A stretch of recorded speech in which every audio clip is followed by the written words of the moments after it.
Waves media తెలుగుకి స్వాగతం. నరసరావుపేట పట్టణంలోని క్రిస్టియన్ పాలెంలో శనివారం ఉదయం డీఎస్పీ ఎం హనుమంతరావు ఆధ్వర్యంలో కాటన్ సెర్చ్ నిర్వహించారు. గ్రామంలో పోలీస్ సిబ్బంది ఇంటింటికి వెళ్లి విస్తృతంగా తనిఖీలు చేపట్టారు. రౌడీ షీటర్లో పాత కేసుల నిందితులపై ప్రత్యేక నిఘా పెట్టారు. అనుమానాస్పద వ్యక్తులను వివరాలు సేకరించారు. తనిఖీల్లో పత్రాలు లేని 31 ద్విచక్ర వాహనాలను స్వాధీనం చేసుకున్నారు.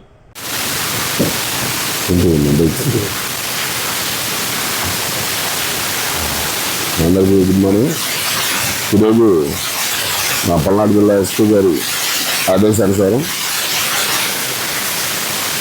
నరసరావుపేట పట్టణంలోని 2వ పట్టణ పరిధిలో ఈ క్రిస్టియన్ పేటలో ఎక్స్క్లూజివ్ క్రిస్టియన్ పేట మీద సుమారు 80 మంది పోలీసులతోటి కార్డినెన్స్ వచ్చి ఆపరేషన్ చేయడం.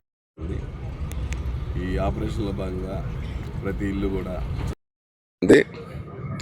చర్చిలో భాగంగా ఈరోజు మాకు సుమారు ఒక 31 రికార్డ్లెస్ 2-వీలర్ వెహికల్స్, అలాగే ఒక ఆటో, అలాగే ఒక గొడ్డలి, ఒక కత్తి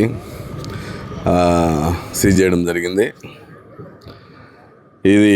ఈ ఆపరేషను ఈ క్రిస్టియన్ పేట ఎంచుకోవడంలో ముఖ్య ఉద్దేశం ఏంటంటే, ఈ మధ్య అంతా కొంచెం ఆకతాయిలు బాగా తాగి ఈ డ్రగ్ ఎడిక్ట్స్ అయ్యి గొడవలు పడుతూ ఉన్నారు.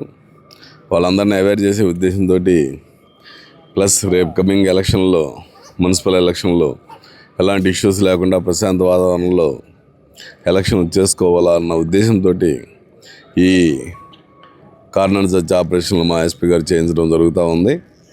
ఇప్పటికి సుమారు 50 వరకు చేసాము దగ్గర. అందులో భాగంగానే చేసాము ఇది కూడా. ఈ క్రిస్టియన్ పేట ప్రజలందరికీ కూడా పోలీస్ శాఖ తరఫున మా విజ్ఞప్తి ఏంటంటే, పిల్లలు ముఖ్యంగా బాగా గంజాయికి అడిక్ట్ అవుతున్నారు. మేము గంజాయి దొరకకుండా మ్యాక్సిమం ట్రై చేస్తూ ఉన్నాము. గంజాయి దొరికితే చాలా తీవ్రమైన చర్యలు తీసుకుంటున్నాము. అయినప్పటికీ కూడా అక్కడక్కడ వాళ్ళు వాడుతూ ఉన్నారు. అది కాలేజీలకు కూడా పంపిస్తూ ఉన్నారు. కాలేజీ పిల్లలు కూడా చెడిపోతున్నారు.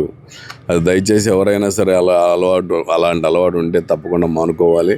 లేని ఏళ్ళ మీ జీవితాలు నాశనం అవుతాయి. ఖచ్చితంగా మీరు ఏదైనా ఉంటే కూడా సమాచారం పోలీసు వారికి తెలియజేయాలని ఈ సందర్భంగా నేను కోరుతున్నాను. Thank you.